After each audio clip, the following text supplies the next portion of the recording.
Good morning. Today I wanted to tackle this beautiful butterfly. I found the reference picture on Unsplash. Unsplash.com is a great site to get ideas from, and you can use them. Just give credit to the photographer.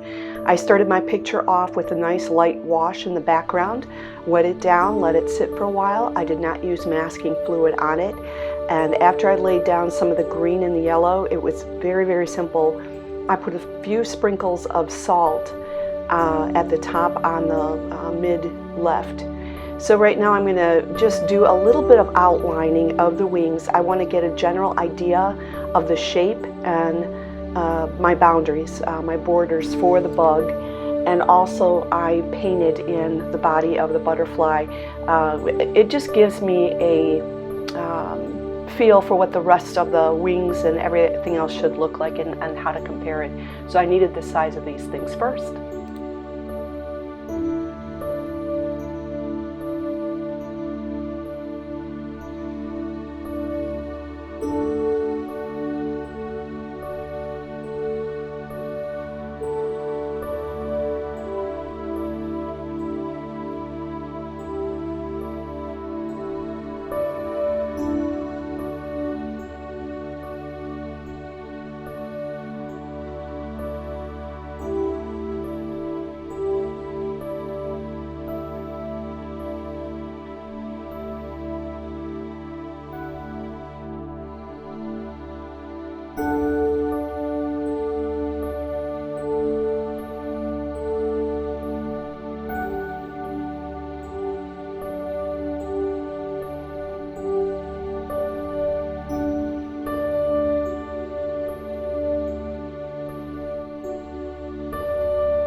As I moved into painting the wings, what I focused on was the lighter yellows and the mid yellows.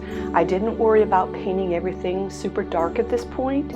I am laying down the yellows because yellow is beautiful to lay down first so I can have that light reflected through further layers that I add in. It's almost as if the yellow is going to glow as we continue to paint this butterfly.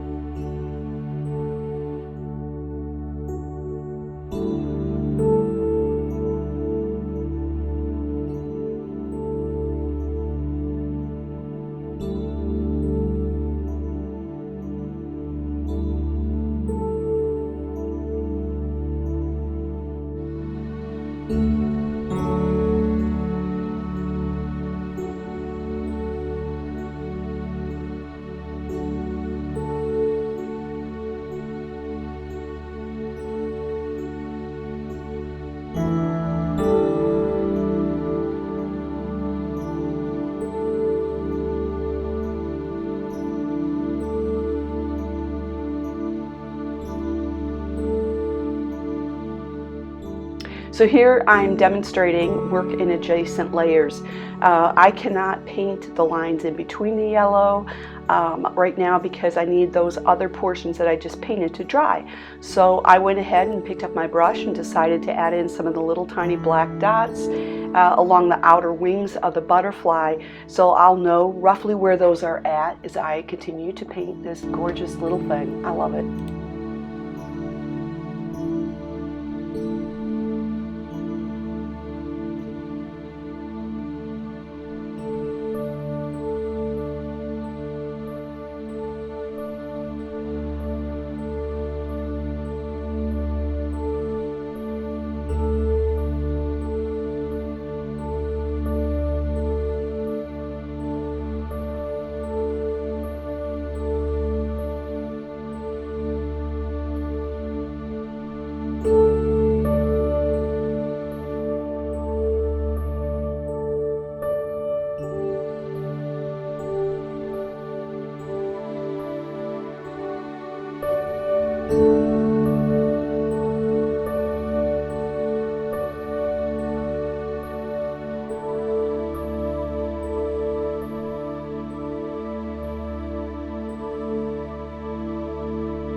As I'm painting the top wings, remember this section now has dried really well.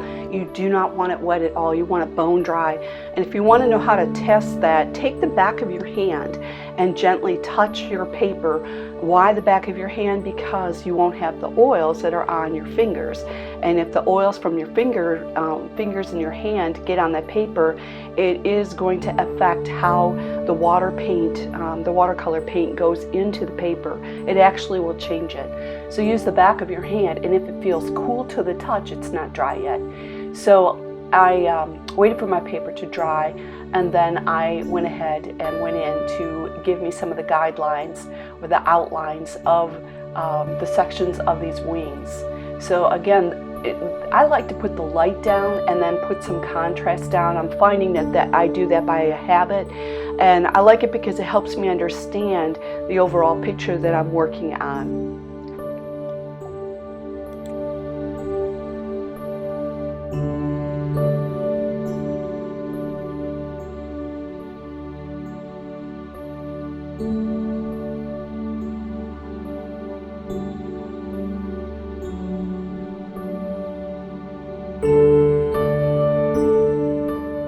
As I let some of the wings dry and some of the things I was working on there, I went ahead, and this is a little flat chisel brush.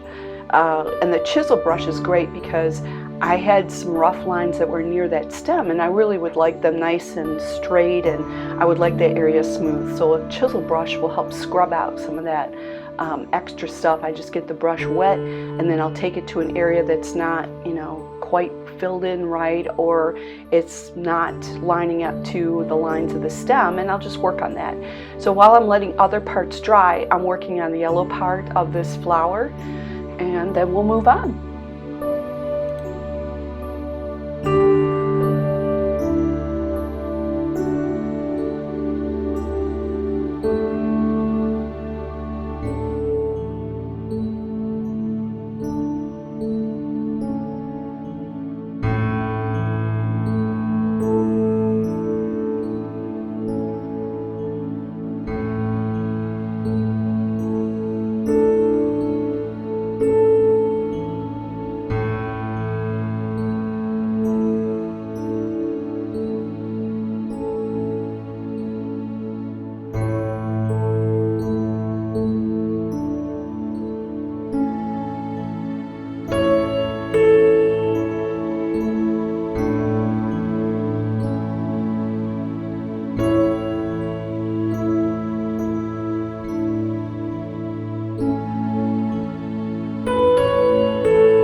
You'll have to tell me how you work.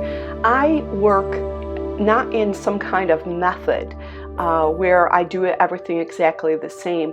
I work with the picture. I look at the photo, I look at what I'm seeing with my painting, and then I decide how to move next. And I really want to move into the darker sections of the wings, but I don't want to do that until I understand where my boundary lines are for these black spots and black outlining on the wings. So I simply am just doing the next thing for me, and I identify that by looking at the photo and deciding what do I need in order for me to understand how this picture looks overall and what should I do next. And I just take that next step. If you have a process, I would love to hear what you do or even what you've been taught.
I am really excited to be at this point. Remember I said yellow will glow with the wings, and that's what we're going to see take place here. I'm adding in the next layer of color, and another thing that I find about myself, we have to find out who we are as painters, and one of the things that I find is I may not be totally bold in slapping down color and getting that orange in right away.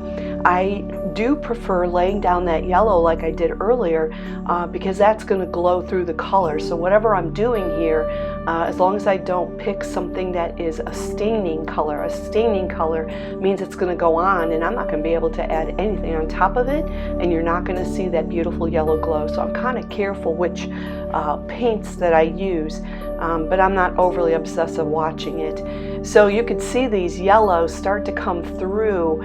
The glow is really going to come through in this section, and all I'm doing is looking at my reference photo and looking at where the shading and where the highlights are. And as I put my paint on, you may see I put down a color and then all of a sudden you see me lighten it up. Normally what I'm doing is adding in my color, and then I might get the brush wet a tiny bit and I'll pull up some of that paint. And that means that right now, as I'm adding this down, my paper is not sopping wet like it was in the beginning. Right now, I'm working with a paper that is drying, but I can still put paint down and it's not going to cause a cauliflower or a broccoli tree, which means when your paper is quite a bit dry and then you put water that's more than what's on the paper in there, it'll cause a blot and a dot and it'll start to spread. So that's called a cauliflower or a broccoli tree, and you can use that. It's a great technique, but there's a lot of paintings that we do. We don't want the broccoli trees or the cauliflower in there. We want to see this beautiful smooth painting that comes in because the butterfly does not have broccoli trees in it. Anyway, keep watching.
Okay, I let those wings dry really well, and I am working on the flower stems. One of the things I think I would recommend to do is to put a piece of paper dowel down on my hand where it's at. That is resting on the paper, and that would normally be a no-no. I would normally put a piece of paper towel there and then work on the paper. So that is not exactly correct, but at least you know how to do it right. So I'm working on this flower, and I don't want the flower to be exact and perfect like the butterfly is. I want people to be drawn to the butterfly, and that butterfly looks pretty realistic. It does not mean that the flower has to be realistic.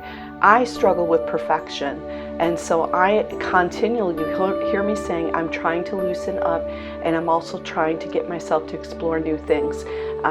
And one of the ways I do that is just by being brave and making myself try something even though I may not want to. Don't be afraid to try. There's a lot of mistakes that you can make in watercolor that's very forgiving. You can pull up, you can redo it, and I just think that we have to try. So you're going to see this flower develop, and it's not going to look like it has a ton of detail like the butterfly does, and I did that on purpose.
I'm working on the final details right now, and one of the things that I'm doing is going back to my reference photo, and I'm just seeing if there's any lines or outlines or shadings that I can add in that help make this butterfly really pop and come to life. So I'm looking at that, and I'm using like a little bit of red right now, maybe a little bit of red with neutral, and I'm just adding in colors, and if I think it's a little too dark, I'll take a tiny bit of water and I'll lift that up. Don't be afraid of trying things. As this video continues on, what you're going to see is me using a black micron pen just to help finalize some of those black crisp lines. And I also grab one of my white marker pens, and I'm trying 3 different kinds right now.